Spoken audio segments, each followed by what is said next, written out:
Our client required a better understanding of the subsurface condition of a series of roads in Melbourne's southeast. To understand the pavement condition, we undertook a 3D ground-penetrating radar survey across the entire survey area. With the antenna suspended, the vehicle can travel at normal road speeds, which significantly reduces disruption for the average road user and allows for efficient and fast data collection. GPR sends electromagnetic pulses into the ground and records the reflections that bounce back from various subsurface features and materials. When a distinct change in subsurface material occurs, we can identify it. We can therefore use this technology to identify the bottom of the asphalt layer across the project and determine its thickness throughout.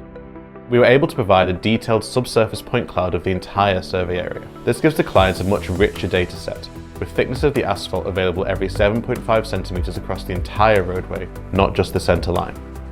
All of the data collection was completed in just one day, collecting data across 8 hectares of roadways, identifying features up to 1.1 metres below the surface.